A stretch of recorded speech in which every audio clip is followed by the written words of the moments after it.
আজ অনেকদিন পর মায়ের সাথে একটু বাজার করতে বেরিয়েছিলাম। আর আমাদের বাড়ির সামনে কিন্তু বাজার বসে, রেলগেট যেটা একটু আগে ক্রস করলাম। কিন্তু এখানে না ভালো মতন শাকসবজি পাওয়া যায় না।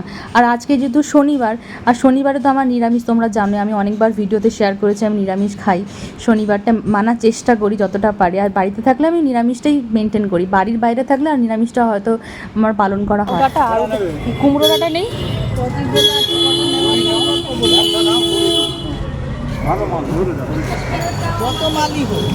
পয়সাটা না দিলে নেই বলে না 10 টাকা 5 টাকা নিতে 10 টাকা করে একটা লাউ। হ্যাঁ, এই যে কাকুটাকে দেখছো, এনার কাছে অনেক রকমের শাকসবজি পাওয়া যাচ্ছে। দেখো অনেক কত কি পুরো ফ্রেশ। মা বললো এখান থেকেই সবসময় নেয়। এটা হচ্ছে একদম বাঘাযতীন স্টেট ব্যাংক রয়েছে, যেটা বাঘাযতীন স্টেট ব্যাংক, ওর পাশেই বসে। অনেক ধরনের শাকসবজি, আমি মন ভরে শাকসবজি কিনেছি আজকে।